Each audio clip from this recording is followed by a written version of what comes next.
every nationality that comes to America, they know who they are. And if any of your children are sitting in integrated classrooms today, all of those little nationalities in that classroom know who they are, and your child does not know. How many of you remember being colored? Remember the colored days? See, most everybody remembers colored days. I mean, we were real important in colored time, weren't we? I mean, we had colored town. It was always on the other side of the tracks, but we had our own colored town.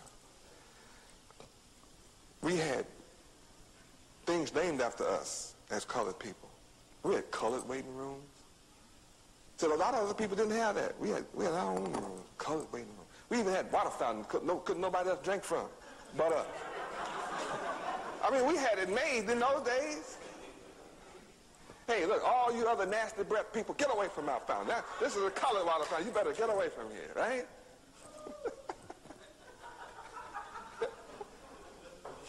We didn't know how fortunate we were. You'd be drinking AIDS today, all these other folk. Integrated AIDS.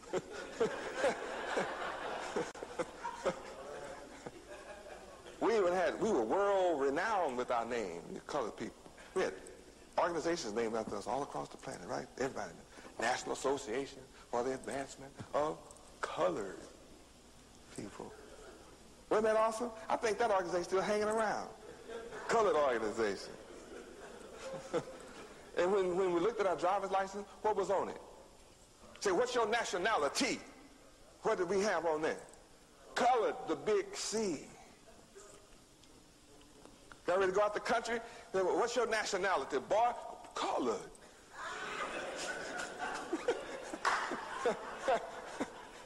Pull out the driver's license. Where are you from? I'm colored, sir. Is that real? Colored days. So I began to walk around the country as I'm going around the country now, and I asked some of the leaders, well, I know you're colored. I say, now, do you have a colored name? I say, no. I say, well, Japanese, say they Japanese. They have Japanese name. Chinese say they have Chinese name. I said, well, okay.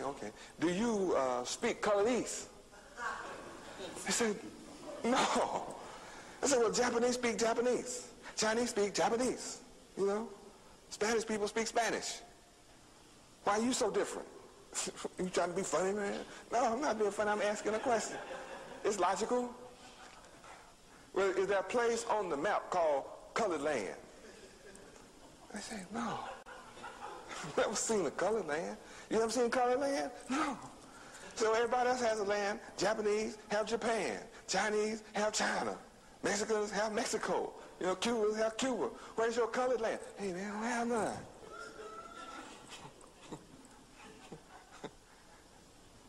So they got together and said, it's kind of dangerous to be colored around YAHWEH and YAHWEH. They said, we better come up with something else. So they all the black think tanks, you only have some intellectuals, they get together and they come up with what we're supposed to think over the next few years from the think tank. So they came up with, after that, they came up with, what was that? Negro. And they looked on a map in Africa and it said Niger. The Niger River, that's what I heard, Niger River. And it said Niger, N-I-G-E-R. So that's too close to nigger, you know, N-I-G-G-E-R. So they come up with Negro. Negro. How many remember Negro days? Remember the Negro? Well, we were big time when we were Negroes, weren't we? We had stopped being colored and became Negroes. Lost our water fountain. Lost our colored waiting room. I mean, gosh, we lost Colored Town. It was rough. I mean, we just lost it right then, became Negroes. So I walked around the country again. I said, well, look, do you have a Negro name? He said, no. I said, well, you took on a new identity. What's your nationality? Negro.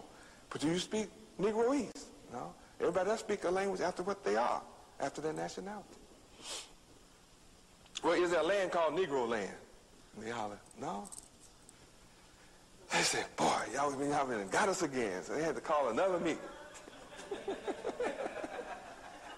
And while they trying to meet, one of the brothers came up with a thing, had some hooks on the, some prongs on the bottom, with a black pile fish, had fish at the top. What was that called?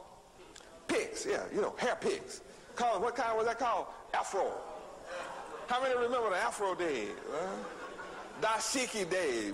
Yeah. Boy, that was it, wasn't it? Then the brothers, we got a little money, went over to Africa. Guess what we found out? Wasn't one African wearing an afro. Wasn't no Africans were wearing dashikis. So the brothers came back to America and said, hey man, nobody in Africa is wearing dashikis. Nobody in America is wearing afros. Said, look at the afro pick. It was made in Hong Kong. They ran another game on us. Look at this. So they came out with another